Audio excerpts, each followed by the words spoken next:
podcast Gen Z, obrolan Gen Z 47 Jakarta, bersama saya Mentari Aura Listanti sebagai host.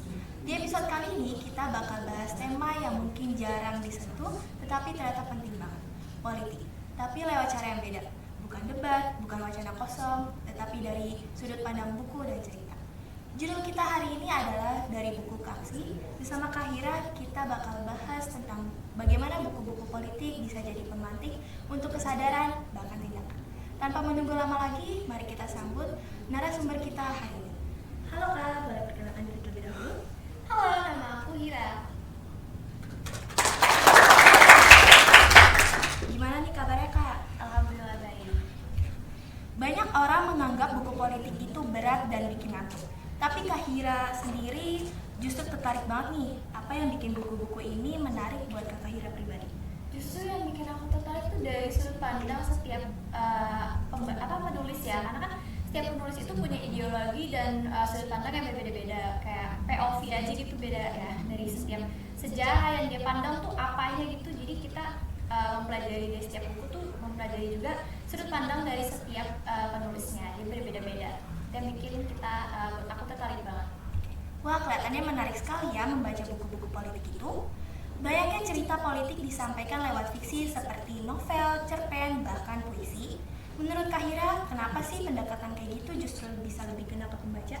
Kalau menurut aku sih karena itu kan disamarin dengan nama orang dan itu diceritain dengan lebih rinci, jadi kita tuh lebih tahu apa akibatnya dari tindakan seperti itu dari si orang yang kita samarkan ini, dari cerita-cerita yang ada, cerita-cerita politik itu. Jadi kita bisa lebih mengerti apa dampaknya dan apa akibatnya yang gak cuman berdampak di orang-orang berpangkat besar aja, tapi orang-orang kecil juga mempunyai dampak besar juga. Oke, tadi kita sudah dengar sedikit penjelasan tentang buku politik. Nah, di antara tokoh-tokoh dalam buku-buku politik yang pernah Kak Hira baca, ada nggak sih sosok yang benar-benar berkesan? Bisa dari sisi gagasannya atau mungkin konflik batinnya? Aku suka banget sama Pramudia Anantatur. Beliau itu salah satu sastrawan yang sangat terkenal di Indonesia. Aku tuh suka karena dia tuh orangnya mempunyai ideologi yang kuat dan juga mempunyai gagasan yang kuat banget. Terus cerita-cerita yang sudah beliau publiskan itu juga sangat-sangat seru dan membuka sekali pikiran kita. Nah, yang kedua itu ada Tan Malaka. Beliau juga salah satu Bapak Republik Indonesia yang benar-benar mungkin jarang teman-teman Gen Z ini dengar tentang beliau, karena memang beliau ini gak banyak diceritain dan mungkin beliau ini dianggap masih pahlawan yang disembunyikan gitu ya. Oke. Wah, ternyata Pramudia Anantatur dan Tan Malaka yang notabene tokoh yang jarang disorot di buku sejarah dan jarang kita ketahui sebagai anak muda, namun ternyata memiliki peran penting loh dalam dunia politik Indonesia. Kalau ingat-ingat lagi, ada nggak momen waktu Kak Hira merasa, wah buku ini bikin aku mikir ulang soal politik? Ceritain dong Kak. Oke, aku ada beberapa buku ya, tapi aku sebutinnya mungkin satu aja, takut kepanjangan.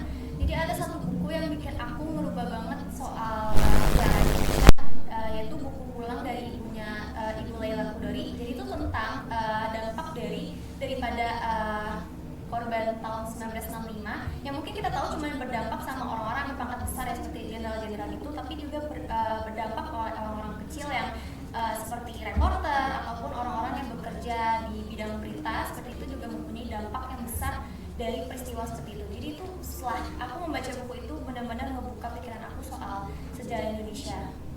Oke. Nah, kadang kan orang ingin memulai baca buku politik, tetapi bingung mulai dari mana dan yang mungkin mereka cari buku yang mudah dibaca. Apakah Kak Hira punya tips atau rekomendasi buku untuk orang yang baru mulai membaca buku politik? Aku ada, yaitu bukunya kalau kalian mau mulai baca buku politik, kalian bisa mulai dari penulisnya yang mungkin gampang dibaca, yaitu Terelie. Beliau ini punya buku yang mengandung politik juga, tapi bahasanya tuh mudah dipahami. Nah, yang kedua itu mungkin kalian udah pernah dengar ya, karena ini udah booming banget, yaitu bukunya Laila Qudori yang langsung cerita ya, seperti ini. Jadi ini tuh buku tentang tahun 98 dan ini tuh bahasanya juga mudah dipahami oleh orang-orang awam yang tidak begitu banyak baca buku seperti kita. Jadi ini sangat buku-buku yang bagus sih. Nah, oke Gen Z, itu dia obrolan kita bareng Kak Hira di episode dari buku Kaksi. Terima kasih Kak Hira yang telah menjadi narasumber kita di acara podcast OGZ, Obrolan Gezi 47 Jakarta. Dan terima kasih juga kepada penonton yang telah menyaksikan acara ini. Semoga nggak bikin kalian cuma ingin membaca, tetapi berpikir, merasa, dan juga bertindak. Tetap kritis, tetap kreatif. Bersama saya Mentari Amaralistanti, sampai jumpa di acara selanjutnya. Dadah!